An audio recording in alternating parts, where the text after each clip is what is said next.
You might be dieting wrong.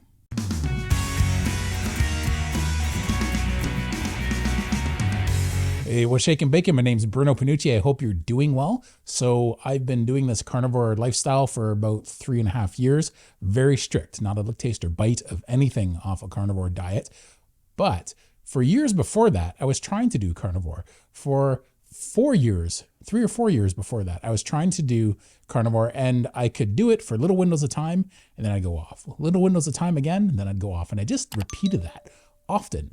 And I was trying to be zero carb for about 3 or 4 years before that. And for years and years before that, I was dieting, doing all sorts of different diets. Sometimes I just clean up my diet.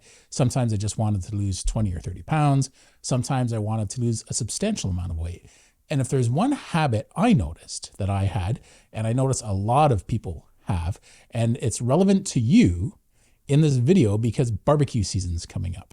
And you're going to be going to a lot of get-togethers, and you're maybe going to have people at your house, or you're going to be going to other people's houses, and there's going to be all this food around you that's going to be maybe food you're not allowed to have on a carnivore diet, or maybe it is carnivore, but it's sweetened. Maybe they use like a marinade for some of these steaks or meats that you're going to eat, and there's sugar in there, and you can taste it, and it can trigger something for you. Or maybe it's something as simple as alcohol.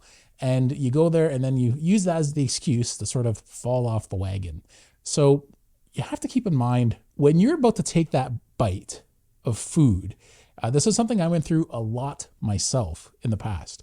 When you're about to take that bite of food and you know this is off the carnivore diet or whatever diet you're doing, and you're going to put that in your mouth and you're thinking, you know what?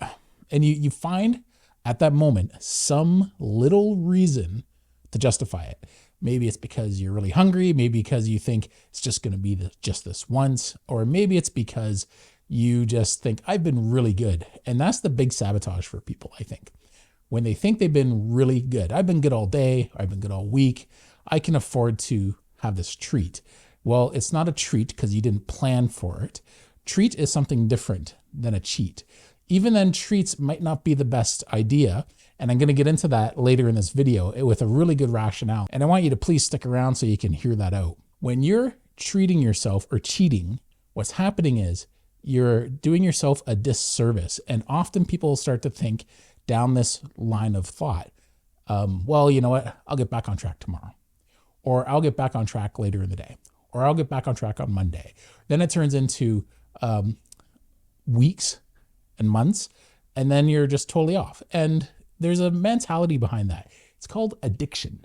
You're addicted to these foods or beverages, and you don't want to admit how bad your addiction is.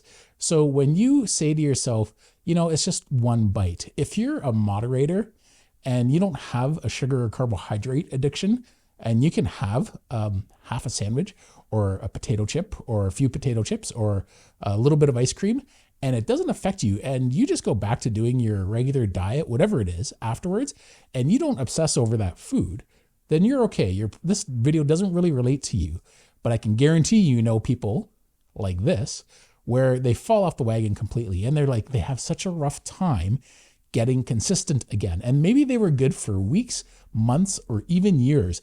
I've heard of long-term carnivores in Facebook groups who were really strict for 1 year, 3 years, 4 years, 5 years. And then they went off the wagon one weekend thinking, I'll be fine. And they haven't been able to get back to being strict carnivore since. So with barbecue season coming up and all this social interaction you're going to have with friends, families, and neighbors, I really want you to reconsider if this is something that's worth doing, because you're going to have a lot of these temptations. If you have an abstainer's way of thinking and mindset, but with a moderator's perspective, and you're in denial and you're thinking, well, you know, it's just this one time. And you know, you've been down this road maybe dozens or hundreds of times through the years. You know, it never goes well for you. Why put yourself in that position? So 1, avoid those situations to begin with. 2, make yourself as full as possible before you go to those situations. It'll minimize the chance of you having something off your way of eating, whether it's carnivore, or I don't care if you're even a vegan, it doesn't matter. You're trying to stick to a routine and a schedule, and for some reason, food is your struggle. If it's alcohol, compromise. If it's going to be a compromise, understand, look, beer is not going to be for me, but maybe I can have vodka or hard liquor with some club soda, right? And so I don't recommend that. But if it's the happy medium for you, because you know you're going to give into that, then do that. But if that giving in, here's the problem when you give into alcohol. You give into that alcohol and you think, well, I'm just going to have one or two. Well, it clouds your judgment, and then you're not going to be as sharp. And then you might have something off a carnivore diet, or that 2 or 3 drinks might turn into 6 or 7 drinks. And then there's a serious problem happening there, because now you might start just drinking whatever, right? So, or eating whatever. So we want to make sure that you just avoid these problems to begin with. And it starts with understanding your mindset. You have to understand, if you're an abstainer, you can't have treat days. You don't hear about smokers who think, oh, I haven't had a cigarette all week or all month. I'm going to have 1 cigarette. I've earned that cigarette. No, that's not how it works if you're an abstainer. You need to understand your addiction and the depth of your addiction. How many excuses are you going to make if you're trying to be strict, whether it's a strict carnivore or you just want to keep at a certain level of a carnivore diet, and maybe your 95% strict is good enough for you, but you find this time of year, you tend to go down to maybe an 80% strictness. And then you pay the price for it, and the fall comes and you go, oh, I got to straighten up now because I don't feel as good and I have these health issues now. And you want to understand yourself, know yourself. Know your strengths, know your weaknesses. Don't put yourself in positions that you're going to struggle with. That's one of the big things I was alluding to earlier in the video. You don't treat yourself when you're trying to lose weight. Treat yourself afterwards if you want. If you have 50 pounds to lose, don't treat yourself through that or cheat through that thinking I've been good. That's the wrong mentality. You don't run a 25-mile marathon and stop every mile and then have a piece of cake, right? Because, you're doing something really healthy. It doesn't work like that, especially if you have an addictive mindset. This is what I want you to understand. It's a slippery slope if you're an abstainer. You're justifying making bad decisions. If you can handle those bad decisions and you're still losing weight, and maybe it's not a bad decision for you. Maybe you can have something off a carnivore diet, as an example, a carnivore diet. Maybe you can have something off of a carnivore diet and you'll be fine with it because you're good at moderating. And so it's not a struggle for you. But if you're trying to lose weight, yeah, I think if you're an abstainer and you've had a serious issue with weight loss or yo-yo dieting through the years, you have to understand that you need to get to a point where you can be strict for a long while. And the one thing that's beautiful about carnivore versus any other diet personally that I've done, and I've done a heck of a lot, is it has its own maintenance system built into it.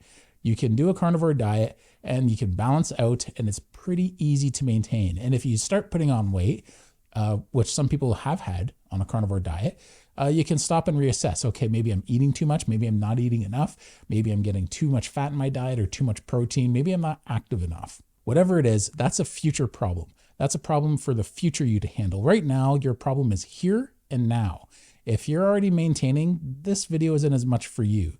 But if you're trying to lose weight, you have to get out of that mindset of making excuses, because that's what they all are, excuses. Well, my kid really wanted me to have that cookie and I would have felt bad, and because he would have felt bad or she would have felt bad if I didn't eat that cookie because they wanted me to have it so bad. No, that's called the voice of addiction rationalizing a bad decision you're about to make. You're used to your kids being disappointed if you have children or grandchildren or whatever it is. You see them like that all the time. And sometimes you're responsible for it because you have to say no to them, and you see that in their eyes and they get really upset and disappointed. You don't mind at that point because you know there's a greater good in the situation. So I just want you to keep in mind there's the difference between, look, I haven't eaten in 3 days and I'm starving. I just didn't plan things out well and I got to have something because my blood sugar is really low or I'm not feeling well. I have to have something. That's a different situation than, you know what, I've been really good lately. It just doesn't work like that. And I want you to just be honest with yourself. I can be honest with myself because I went through years denying myself that honesty. And I want you to learn from my mistakes. And you know, the big excuse people have is, well, life is for treating yourself. And it's like, yeah, but you can't complain about your health problems and then justify bad choices, whether it be with alcohol or food or desserts or having a sweet tooth, and then complain that you're not losing weight. Or worse off, convince yourself you're doing something healthy when really you have a really poor diet and you're just not being honest with yourself because you're cheating way more than you realize. So it's about being accountable to yourself and accountable to others. But it starts with being accountable to yourself first and foremost. I know this video is a little bit more of a tough love situation, but I know some people need that going into this time of year because this is barbecue season and it's just a recipe for disaster for some people. Anyway, I want you to take care. Thanks a lot and really meditate on this. I would appreciate it.